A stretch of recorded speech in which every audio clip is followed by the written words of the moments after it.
Halo pemirsa, apa kabar Anda hari ini? Kembali berjumpa bersama saya, Prasetyo Wibowo dalam Market Review yang akan mengupas isu-isu penggerak ekonomi Indonesia. Live streaming kami bisa Anda saksikan langsung di idxchannel.com. Dan pemirsa, langsung saja kita mulai Market Review selengkapnya.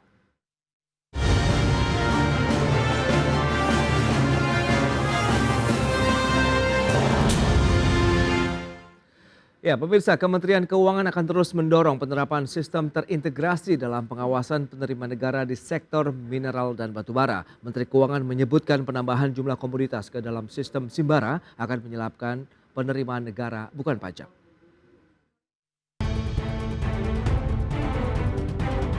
Pemerintah memastikan akan terus mendorong penerapan sistem informasi terpadu dalam pengelolaan izin dan penerimaan negara di sektor mineral dan batubara atau Minerba. Menteri Keuangan Sri Mulyani Indrawati menyebutkan penerapan Simbara akan mencegah kebocoran penerimaan dan mengatasi sebagian persoalan dari tambang ilegal. Sejauh ini Simbara tercatat berhasil mencegah kebocoran penerimaan negara dari modus penambangan ilegal dan penghindaran pembayaran penerimaan negara senilai 3,47 triliun rupiah. Kebocoran sebesar 2,53 triliun rupiah juga berhasil dicegah melalui pengawasan berdasarkan profil risiko pelaku usaha. Selain itu, penerimaan negara lainnya berasal dari penyelesaian piutang dengan mengimplementasikan sistem blok otomatis atau automatic block system telah mendatangkan penerimaan negara sebesar 1,1 triliun rupiah. Untuk Simbara ini dengan diberlakukan di mana ada 50 dokumen sekarang bisa diintegrasikan 10 sistem menjadi satu sistem dan kita bisa melakukan enforcement menjadi satu single data entry, maka kita bisa melakukan pencegahan terhadap illegal mining. Jadi illegal mining itu ada 3,47 triliun yang bisa dicegah. Sementara itu tercatat penerimaan negara bukan pajak dari sektor minerba di tahun 2022 mencapai 183,2 triliun rupiah. Namun di tahun 2023 angkanya sedikit turun menjadi sebesar 172,9 triliun. Namun hal tersebut tetap dapat tumbuh 18% di atas target APBN. Dari Jakarta, Raharjo Patmo, IDX Channel. Ya, pemirsa, penerimaan negara dipastikan akan bertambah hingga 10 triliun rupiah seiring dengan langkah pemerintah yang memasukkan komoditas nikel dan timah ke dalam sistem informasi mineral dan batubara antar kementerian lembaga atau Simbara. Pemerintah meyakini dengan masuknya nikel timah ke Simbara akan mengatasi permasalahan terkait dengan isu lingkungan hingga ketenaga kerjaan.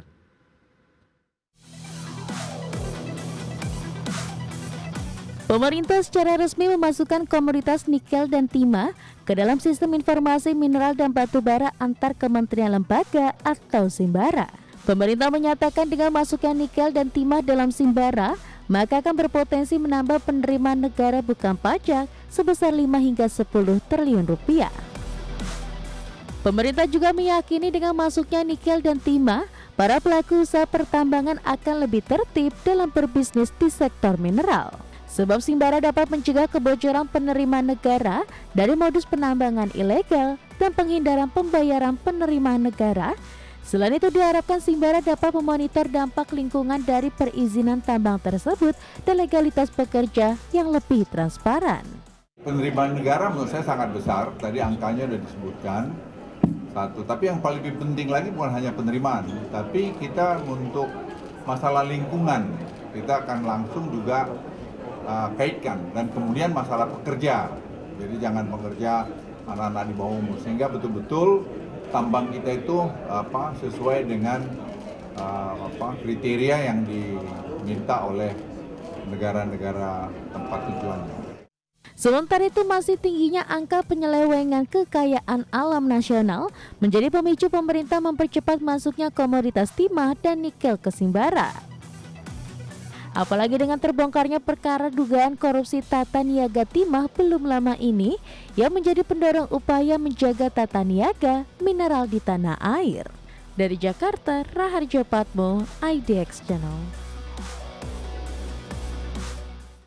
Ya, pemirsa, untuk membahas tema kita kali ini, Simbara Cegah Kerugian Negara dari Sektor Minerba, kita sudah tersambung melalui Zoom bersama dengan Ibu Medi Catherine Lengke. Beliau adalah Sekretaris Jenderal Asosiasi Penambang Nikel Indonesia atau APNI.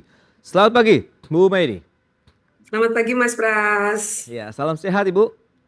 masih sehat. Baik, terima kasih atas waktu yang disempatkan. Kita masih menantikan ini Bapak Angga Wira, beliau adalah Ketua Umum Asosiasi Pemasok Energi, Mineral dan Batubara Indonesia atau ASPEBINDO, tapi belum bisa bergabung. Kita akan review terlebih dahulu nih. Bu Medi, bagaimana update terkini lah kalau kita bicara mengenai pertambangan nikel hingga pertengahan tahun 2024 ini? Apakah memang sudah sesuai harapan banyak pihak termasuk pelaku usaha? Ya, gini Mas Pras, Ya. nikel itu update setiap hari ada aja sesuatu yang membuat kita senyum, bahagia, sedih, tertawa, nangis gitu ya. Wow. Ini selalu terupdate Ya, ya. oleh kami. Contohnya kalau kita lihat satu pergerakan harga ya, kalau pergerakan harga kita bandingkan dengan tahun kemarin, kemudian 3 bulan terakhir di kuartal pertama di tahun 2024, memang harga nikel mengalami penurunan, walaupun tidak signifikan, tapi ya lumayan ya. Kalau kita sampaikan bahwa harga nikel di sejak bulan Maret, kemudian April, Mei, Juni, dan saat ini bulan Juli memasuki kuartal kedua, Oke. itu mengalami penurunan Mas Pras. Dan Oh. ini sangat amat berdampak ya, terutama kami para pelaku usaha kan berbicara cuan, itu ya Mas Pras ya. Betul, betul. Nah, yang update lagi nih Mas Pras baru Ya. terjadi pada saat kita launching Simbara, Mm-mm. pergerakan yang luar biasa, langsung turun 300 poin harga nikel berdasarkan LME, itu pada saat calon Presiden Trump menstatement akan mencabut mandat kendaraan listrik. Nah, ini juga berpengaruh Mas Pras Oke, ya. oke, oke. Jadi political issue ini sangat berpengaruh loh terhadap harga, bukan hanya sekedar demand and supply production, tapi juga political issue itu ternyata berpengaruh besar terhadap pergerakan komoditas mineral, bukan hanya nikel.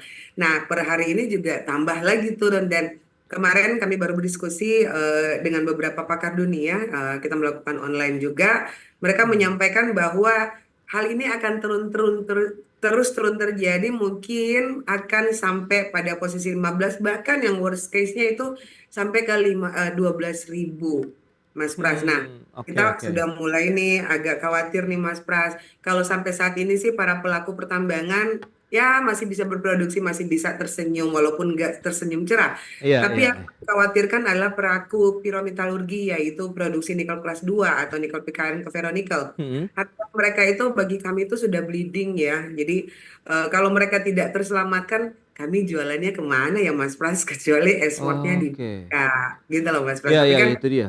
hal tidak mungkin ya. Dan update aja per hari ini pabrik nikel, pengolahan nikel yang sudah berproduksi untuk pirometalurgi menghasilkan nikel kelas 2, yaitu nikel pick iron, ferronikel sampai ke nikel matte, itu sudah ada 49 Mas Pras. Dan hydrometallurgy dengan teknologi HPAL yang sudah berproduksi untuk MHP dan nikel sulfat, itu Oke. sudah ada 5 pabrik pengolahan.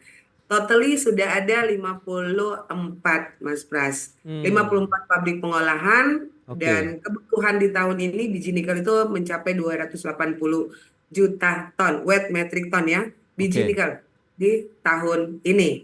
Nah, per update minggu lalu, persetujuan RKAB ini kan baru 225 juta ton biji nikel. Mungkin itu juga menjadi dasar beberapa pabrik itu mengimpor langsung dari Filipina biji nikel. Nah, mungkin untuk mengcover produksi mereka juga, Mas Pras. Baik, berarti memang kebutuhan ataupun demand-nya masih cukup tinggi begitu ya di dalam negeri ya. Meskipun tadi ada faktor global terkait dengan bagaimana kondisi politik di Amerika Serikat mempengaruhi dari pergerakan harga nikel dunia. Kita akan lihat ini ada satu hal yang menarik di mana pemerintah akan memasukkan nikel kemudian timah ke dalam Simbara nih. Kita bahas nanti di segmen berikutnya Bu Medi, dan nanti kita akan gabung juga nih Pak Angga Wira di segmen berikutnya. Pemirsa, kami akan segera kembali usai jeda berikut ini.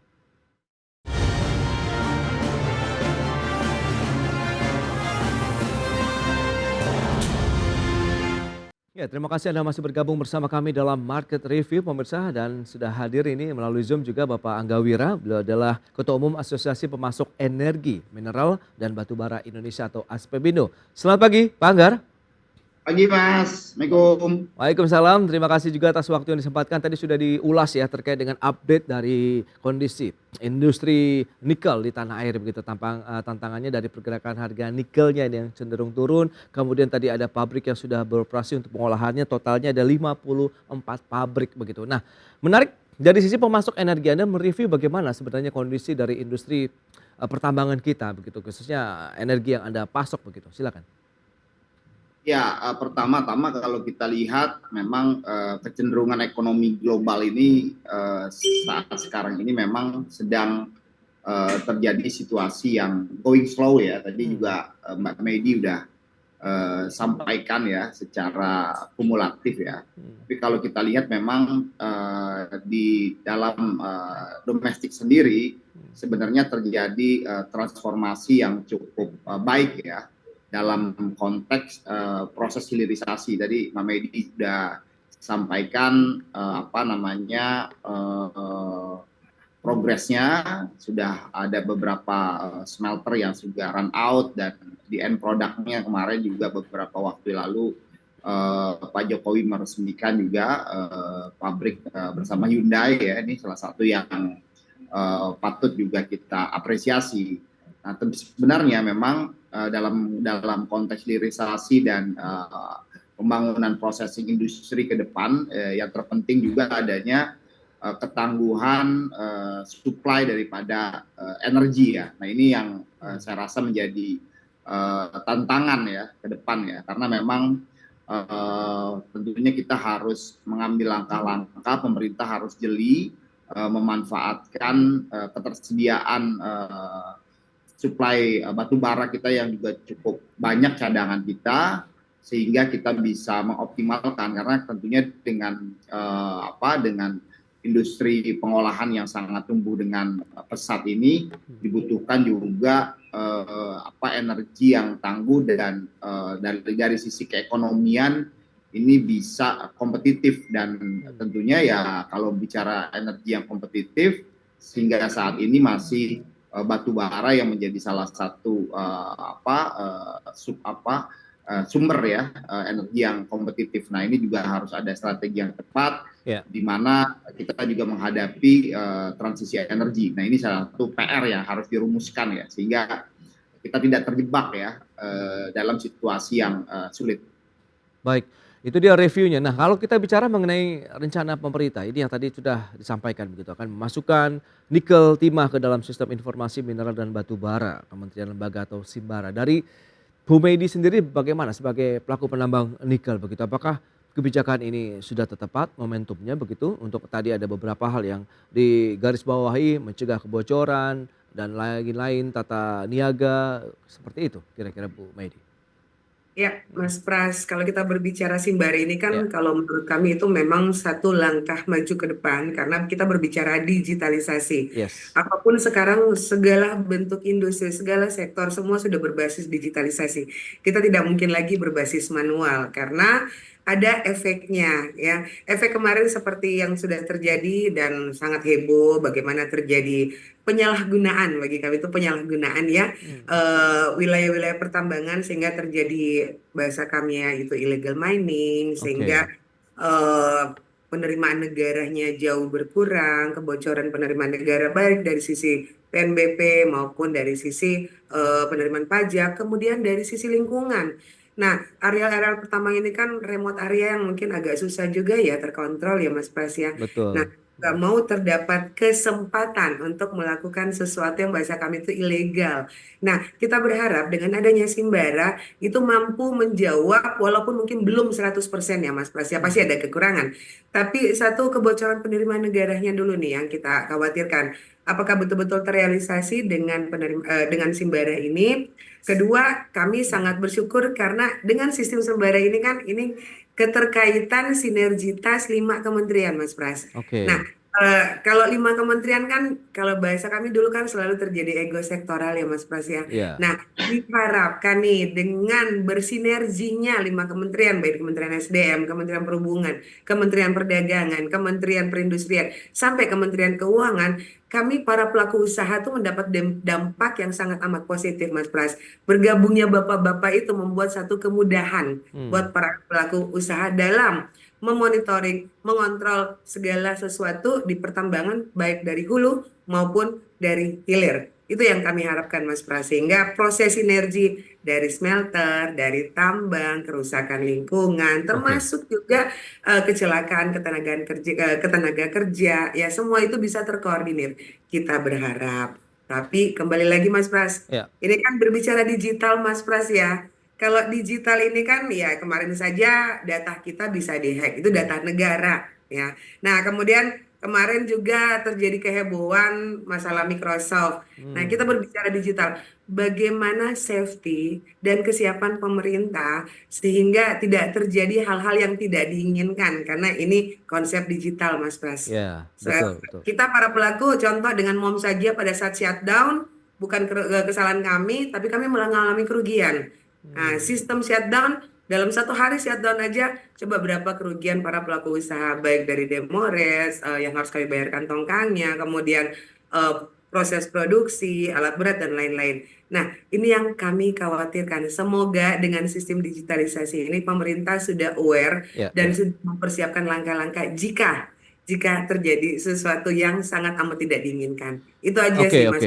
Nah, kami. baik, dari Aspindo melihatnya bagaimana? Apakah tata kelola dari industri pertambangan maupun minerba kita lah begitu dengan adanya Simbara ini benar-benar akan bisa tertata dengan baik dengan proses digitalisasi di sana? Ya, pertama tentunya tadi juga Mbak Medi udah menjelaskan industri pertambangan ini makin mature ya, Mas Pras ya. Artinya tata kelolanya makin mature, makin baik ya menurut saya. Dan segala bentuk inovasi tentunya kita dari pelaku usaha mengapresiasi. Nah, tapi tentunya tadi ada beberapa kendala ya yang Bapak sudah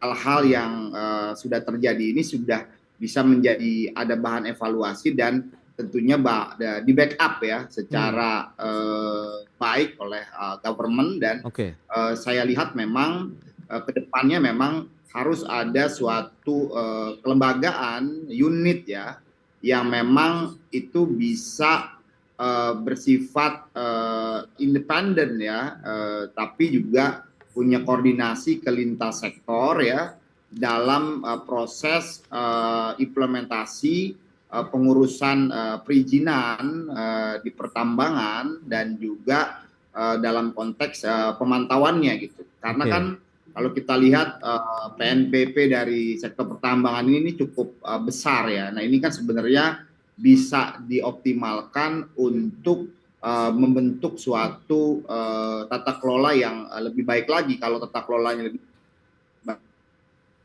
menyebabkan bocoran, makin industrinya makin tumbuh dengan baik dan pemerintah bisa melakukan sebuah pembinaan yang tepat. Nah, ini kan sebenarnya potensi yang sangat luar biasa dan tadi kunci utamanya tadi yang seperti Mbak Medi sampaikan, saya sepakat lingkungan ini harus tetap terjaga sehingga bisnisnya bisa sustainable dan berkelanjutan karena terkadang kan yang kita di industri pertambangan ini selalu diterpa isu-isu mengenai lingkungan ya. Nah, ini sebenarnya kita sepakat ya ke depannya harus benar-benar proper ya dalam pelaksanaan tata kelola di lingkungan ini sehingga bisnisnya juga bisa berkelanjutan. Kita ingin juga bisnis ini kan bisa terus-menerus dan tumbuh gitu loh Mas. Betul. Nah, ini menarik kalau kita cermati dengan beragam belate, beragam kebijakan yang sudah ditelurkan oleh pemerintah. Ini memang yang masih menjadi PR adalah pada saat implementasinya begitu ya, Pak Angga kemudian Bu Medi. Ini kita akan lihat seperti apa nanti harapan dari bagaimana kita melihat pelaksanaannya di lapangan begitu. Bagaimana peran asosiasi juga untuk menjaga bahwa semua berada dalam koridor yang sudah ditetapkan. Apalagi dengan adanya Simbara. Kita akan bahas nanti di segmen berikutnya. Kita akan jeda dulu sebentar. Pemirsa, tetaplah bersama kami.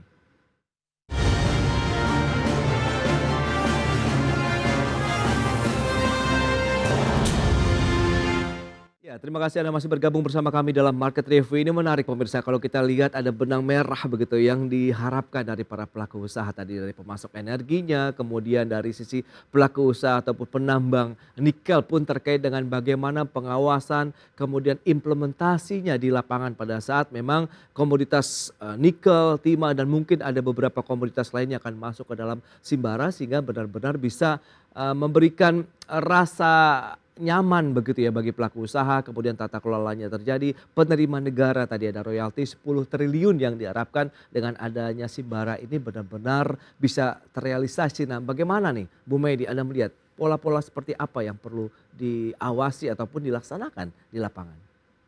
Ya, Mas Pras, mungkin harus dipahami Ya. dulu apa sih itu Simbara, siapa Hmm. sih itu pelakunya, ya, dan siapa itu pengkoordinir dan siapa itu yang pengawasan. Hmm. Mungkin Mas Pras harus saya jelaskan dulu bahwa saya tadi sudah sampaikan bahwa ada 5 kementerian ya. Kita mulai dulu dari upstreamnya yaitu dari Kementerian Minerba. Kementerian Minerba ini sebagai bagian dari pembinaan dan pengawasan khusus PNBP sektor minerba. Hmm. Nah, selama ini kan kita berdasarkan data penjualan minerba baik dari MODI, dari MOPS, dari MVP maupun IPNBP. Ini penyedia barang nih Mas Pras ya. Kemudian barang itu kan dianalisa itu baik melalui pengawasan kegiatan tata niaga. Oke. Tata niaganya itu kan melalui data LS atau data surveyor di bawah Inatrade, itu di bawah Kementerian Perdagangan. Jadi surveyor ini nih yang menganalisa, ini cuan-cuan kita kan berdasarkan surveyor Mas, hasil analisanya. Nah, kemudian pengawasan lalu lintas kapal dan barang melalui Kementerian Perhubungan. Setelah dianalisa, kita butuh kapal atau kita butuh tongkang nih untuk ngangkut. Nah, di sini juga masih banyak terjadi masalah nih Mas Pras, karena kita butuh pelabuhan. Pelabuhan itu banyak terjadi ya kemarin-kemarin, mudah-mudahan tidak akan terjadi lagi. Oke. Pelabuhan-pelabuhan yang peruntukannya untuk terminal khusus, izinnya untuk terminal khusus berarti tidak boleh diperdagangkan atau disewakan, tapi banyak kejadian di mana tersus itu digunakan untuk terum. Ya, nah ini juga harus dikoordinir karena kan ada faktor penerimaan negara kalau untuk terum itu pelaku harus membayar PNBP. Nah, di situ kan Syah Bandar ya atau KSOP di wilayah tersebut itu mengeluarkan data SPB, data STS, data LK3 itu melalui Inapotnet. Nah, setelah itu kan kita bayar ke negara itu ada pengawasan devisa hasil ekspor. Itu kalau para smelter karena kita kan sudah nggak boleh ekspor ya. Iya. Produksi tadi yang dimakan dari minerba nih bahan bakunya kemudian disurvei oleh Kementerian Perdagangan melalui surveyor hasil analisa dikirim oleh Kementerian Perhubungan melalui tongkang atau kapal dan lain-lain. Ya. Itu kan ada pengawasan devisa hasil ekspor kalau produknya diolah ya. Itu ada data DHE itu dari Kementerian Keuangan. Nah, setelah itu kan ada pengawasan dan penggalian potensi penerimaan negara. Inilah data penerimaan negara dari sektor PNBP melalui Simponi. Ya, itu kan diawasi oleh Kementerian Keuangan. Jadi tadi banyak ya aplikasi-aplikasi yang Mas Pras masih Iya. ingat nggak? Dari Minerba ada MODI, ada MOMS, Betul. ada MVP. Kemudian dari Kementerian Perdagangan ada Inatrade, kemudian dari Kementerian Perhubungan ada Inapotnet, kemudian dari Kementerian Keuangan itu ada Simponi. Nah, setelah semuanya itu ini nih diolah oleh Kementerian Perindustrian. Nah, perindustrian ini maka nih bahan bakunya setelah diproses beberapa KL itu, kementerian itu, nah diolah menjadi produk, dimurnikan, baik dari NPI, kemudian nikel, ferronikel, nikel matte, stainless steel, bahkan kita sudah berhasil membuat MHP, nikel Iya, sulfat. Bahkan tadi seperti Mas Angga bilang, saya bangga loh kita sudah punya ekosistem baterai untuk kendaraan listrik ya. Nah, inilah satu circle di mana harus dilakukan pengawasan yang detail Mas. Itu tugas para kementerian untuk mendukung, memberi kenyamanan, memberi kepastian hukum dan memberi cuan. Cuan itu kan semata-mata untuk penerimaan negara. Ini Betul. namanya value added ya. Kita berharap ada value added untuk negara, Oke. bukan hanya untuk negara, tapi masyarakat sekitar tambang Mas. Itu banyak banget kita lihat ya bahwa sekitar tambang, sekitar pabrik, GDP-nya seperti apa, ekonomi growth-nya seperti apa, berdampak langsung nggak ke mereka Iya, iya, atas hasil kekayaan Indonesia yang diolah ini. Nah, Itu. yuk kawalnya bersama-sama, gitu Oke, Mas Pras. baik Bu Paham Medi. dulu, Mas Pras. Itu dia. Yang penting adalah gimana menciptakan sinergitas dulu nih yang bagaimana akan mendukung penerapan dari kebijakan salah satu hal yang baru tadi Simbara begitu. Dan terakhir ini bagaimana Pak Angga Wira Ya, harapan Mas Anda Pras. terkait dengan Simbara singkat saja silakan. Ya, tentunya hal ini kita apresiasi. Tadi udah detail yang Hmm. disampaikan Bu Maidi. Ya, dan yang terpenting sebenarnya tadi implikasinya terhadap penerimaan juga kalau bisa memang ada feedback balik gitu loh terhadap Oke. pertumbuhan daripada ekosistem dan industri yang ada, dan yang jangan lupa ya terhadap daerah-daerah yang menjadi lokasi daripada pertambangan memang harus ada afirmasi policy ya terkait bagaimana pemerintah dan bersama pemerintah daerah mampu menciptakan efek ya yang lebih luas untuk kesejahteraan masyarakat. Karena kunci utamanya memang Betul. masyarakat juga bisa sejahtera dan perekonomiannya meningkat. Itu dia yang paling utama, setiap eksplorasi, eksploitasi begitu satu kawasan ataupun daerah, ya itu tetap bagaimana kita mengangkat juga ya perekonomian di daerah tersebut di mana lokasi pertambangan itu berada. Baik, Mas Angga, terima kasih banyak atas waktu dan sharing yang sudah Anda sampaikan. Bu Medi, terima kasih juga atas update yang sudah Anda sampaikan terkait dengan Simbara kepada pemirsa pada hari ini. Selamat melanjutkan aktivitas Anda kembali. Salam sehat. Terima kasih, salam. Terima kasih Mas Pak Pras. Medi, Mas Pras, thank you. Dadah.